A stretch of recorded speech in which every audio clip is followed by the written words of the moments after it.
klase guys. But definitely this will bring more abundance in your life mga kapiksi. Alright? So i-mind nyo na yung mga magagandang transaction na yan, blessings, financial gains. And ito guys, no, more opportunities pa actually. Nagbubukas yung pintuan ng oportunidad. Ito guys, magtutuloy-tuloy ito sa hanggang pagpasok ng January. Itong magandang daloy ng kaperahan mo. Lalo na kung sa magandang paraan mo ilalagay yung pera mo. Kunwari, nakatanggap ka ng 13th month tapos nilagay mo siya sa negosyo or sa investment.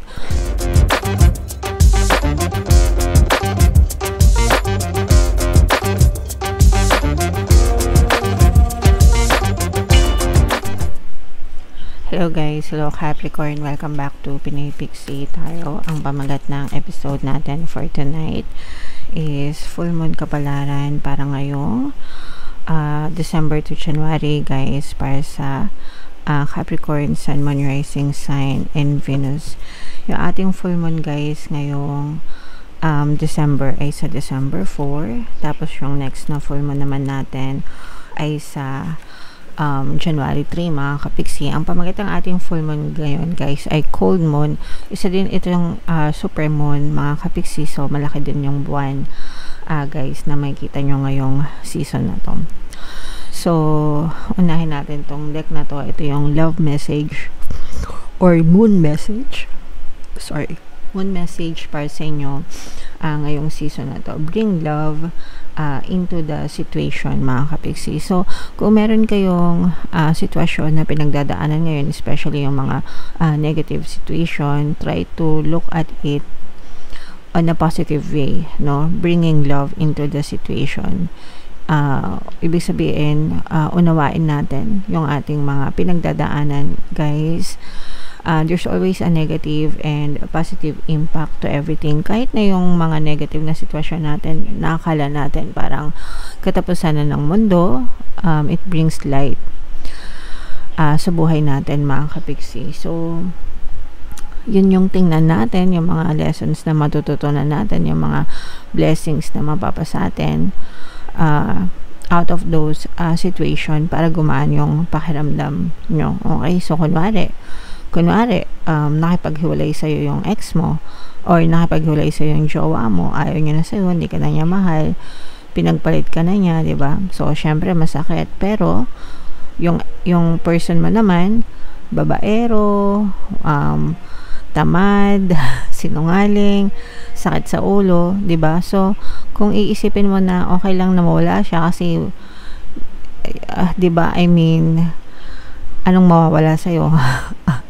Pwedeng nawalan ka ng lover or person, pero mas malaki pa yung nawala sa iyo na sakit ng ulo kaysa dun sa idea na may jowa ka nga pero pasaway naman, yung mga ganun. So yun yung ibig sabihin nun mga kapiksi. Okay, try to look at the positive side of things. Okay, alright, so attune to the moon, explore the idea that it's not what you know but whom you know. So kagaya nga nung sabi ko mga kapiksi, no, tingnan natin yung positive side.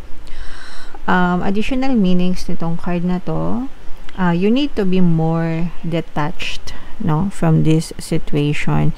Minsan kasi masyado na tayong obsessed dun sa mga sitwasyon natin, so try natin mag-detach and get a life out of that situation mga kapiksi. Thinking outside the box will bring the solution. So minsan may mga perspective tayo na yun lang, pero yung perspective ng ibang tao iba. So might as well magtanong tayo kung ano yung opinion ng ibang tao para makita din natin kung ano yung iniisip nila, and baka malinawan yung mga isip natin pagka ganun guys. Okay, improve your karma by doing some charitable work. So yung pag-charity mga kapiksi, yun talaga yung number 1 na paraan para makapag-deposit ka ng good karma sa iyong karma bank guys. Parang ano lang yan, good karma deposit, bad karma withdraw. Okay, parang bangko lang. So kung gusto mo ng maraming good karma, mag-deposit ka ng good karma charity. charitable works, pagtulong, pagkawang gawa, hindi lang mga donasyon na pera, pero there are a lot of charitable works na pwede nyong gawin sa ibang tao, guys. Okay? Alright. So, yeah. Comment down below if naka-resonate kayo dyan sa message na yan, guys. So, hanapin natin yung energy ng Moon at saka yung energy ng Capricorn. Habang sinashuffle ko to, guys, panoorin nyo muna yung video natin regarding sa ating paano mag-manifest ng abundance video course. Kapiksi, sawa ka na ba sa mga struggles at hirap sa buhay mo? Masipag ka ba at masikap sa buhay ngunit hindi ka pa rin umaasenso? Ilang beses ka na bang nag-attempt mag-negosyo at mag-invest pero palagi ka pa rin nalulugi? Sa pagkakataon na ito ay maaaring may subconscious beliefs ka na nagiging balakid sa iyong pag-unlad at pagyaman. Introducing, paano mag-manifest ng abundance video course. Dito ay matututunan mong ma-overcome ang mga balakid mo para tuluyan ka ng umunlad, umasenso, sumagana, maging matagumpay, successful at maswerte sa iyong kabuhayan, pera, trabaho, negosyo, salapi at kaperahan ng bonggang-bongga. Dali, mag-send na ng email sa pinoypixitarot@gmail.com at simulan na ang iyong pagyaman ngayon. Alright, yung mga courses natin, guys, mayroon tayong paano mag-manifest ng abundance video course, paano mawala ang third party at magkaroon ng harmonious na relationship, paano pabalikin si ex revised breakup. Sa mga interesado, guys, mag-send lang ng email sa pinoypixitarot@gmail.com. And sa mga naghahanap ng pampaswerte na lucky charms or lucky bracelet, Aventurine tsaka Citrine yung recommended ko, may makikita kayong mga link, guys, sa description box. So, Capricorn, kayo ay represent ng Queen of Pentacles. Ito yung ating moon energy. Latag natin yung spread nyo, guys. By the way, available na yung inyong 2026 kapalaran, guys. So, punta na kayo sa homepage natin, mga kapiksi. So, this is both negative and positive, guys. Meron ditong presence ng water sign, Cancer, Pisces, Scorpio for some, at saka water sign, Cancer, Pisces, Scorpio. For some of you, maaring may water element kayo sa inyong natal chart or you may be dealing with another water sign. So, unahin muna natin yung negative, mga kapiksi. For some of you, guys, maaring meron kayong pagkakagastusan, no?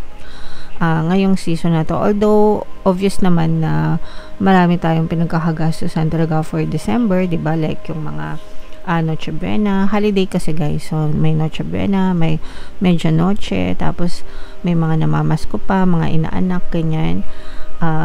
Mga aguinaldo, regalo, ganyan. Although, syempre, it's for celebration, no?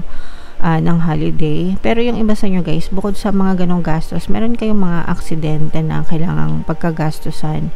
Or, hindi naman aksidente, pero mga unexpected na expense. Ibig sabihin, unexpected, hindi mo inaasahan na gastos. So, pwedeng, usually naman yung mga unexpected kapag nagkasakit, di ba? O kaya naman, baka merong nasira sa bahay nyo, baka nasira yung sasakyan mo na kailangan ipa-repair na, alam mo yun, yung parang dagdag gastos. O kaya naman baka may kamag-anak ka na kailangan ng pera tapos ikaw yung matakbuhan, yung mga ganun, guys. So, ito naman, guys, syempre kailangan talaga palagi tayo may mga emergency funds or emergency funds para if in case na kailangan yung gastusin yung mga emergency funds na yon, magagamit nyo talaga, mga kapiksi. Okay? So, yeah. Pero you're so blessed, guys, no? Pagdating sa pera, blessed kayo talaga. Meron lang talagang mga unexpected na kailangan kayong pagkagastusan na pwedeng makadrain ng savings nyo. Pero, yes, definitely, this is the energy of blessings. Pagpapala, kasaganaan, at saka yung mga financial gains. So, ito naman, syempre, bare months talaga, maraming pera yung mga tao, guys, no? Enjoy nyo lang yung mga 13th month nyo, yung mga bonus nyo. Yung iba sa nyo, guys, parang more pa yung, kumbaga meron na kayo, more yung dumadating sa inyo. Ibig sabihin, mas marami kaysa sa ini-expect mo. So, malaki, guys, malaki yung blessings na maaari nyo matanggap ngayong season na to, mga kapiksi. So, i-main nyo na yung mga blessings na yan. At saka ito, guys, no, bukod dito sa mga blessings at financial gains na to, meron ding mga magagandang kontrata, mga magagandang transaction ito, guys, na maaari pa magdala ng more blessings para sa inyo, mga kapiksi. So, meron kayong mga transaction, mga business, offers, job offers, malakihan yung bigay sa inyo, malakihan yung bayad, malaki yung mga kontrata na na pag-aagrihan nyo, yung mga ganun klase, guys. But definitely, this will bring more abundance in your life, mga kapiksi. Alright? So, imain-main nyo na yung mga magagandang transaction na yan, blessings, financial gains, and ito guys, no, more opportunities pa actually. Nagbubukas yung pintuan ng oportunidad. Ito guys, magtutuloy-tuloy ito sa hanggang pagpasok ng January. Itong magandang daloy ng kaperahan mo. Lalo na kung sa magandang paraan mo ilalagay yung pera mo. Kunwari, nakatanggap ka ng 13th month tapos nilagay mo siya sa negosyo or sa investment, mas malaki yung chance na lumago pa siya by January or pagpasok ng 2026, guys. Okay? So, panoorin nyo, guys, yung inyong kapalaran for 2026 kasi parang feeling ko karugtong yon nitong reading na to, guys, especially pagdating sa kabuhayan nyo. So, i-check nyo yun, mga kapiksi. And, ito guys, masaya, syempre. For some of you guys, parang feeling nyo, tinutupad ni universe yung mga wish nyo, yung mga dasal nyo. Especially, parang meron kayong dream collaboration. Dream na makatrabaho, dream na, kunwari, nasa SOCMED kayo, tapos, dream nyong makakollab si ganito, yan. So, parang matutuloy siya. Or kahit hindi mga sikat, guys, kahit yung mga, not so sikat. Not so, yung mga well-known na influencers. Kahit hindi mga ganun. Basta kunwari, dream mong makakollab yung kaibigan mo, yung best friend mo, ganyan. So, matutuloy yung mga ganyang klaseng pangarap nyo, mga kapiksi. Okay, so, i-push nyo lang yan. Mga bagay na yan, guys. Okay? Alright. So, what else? Tingnan pa natin. So, eto guys, nakikita natin na very progressive and very unstoppable yung energy nyo. Pero, medyo ano din kayo, guys, no? Maghinay-hinay din kayo kasi, ano kayo parang strike while the iron is hot. Kumbaga habang mainit pa yung sitwasyon, talagang kilos-kilos kayo. Pero baka magkasakit din kayo, guys. Baka magkasakit din, especially ngayon, December. So, flu season, guys. December, January. Baka ma-overwork naman kayo, guys. So, medyo magpahinga din kayo. Kasi, sabi ko nga, unstoppable yung energy nyo, no? So, talagang kilos-kilos, lalo na sa mga negosyante kasi gusto natin pumaldo yung mga benta natin. Pero sabi ko nga, guys, baka mapagod kayo and baka magkasakit kayo. So, yung pagkakasakit na yun, guys, baka yun din yung maging unexpected expense nyo kagaya nung nasabi ko kanina. Okay? So, make sure na alagaan nyo din yung kalusugan nyo, guys. Alright?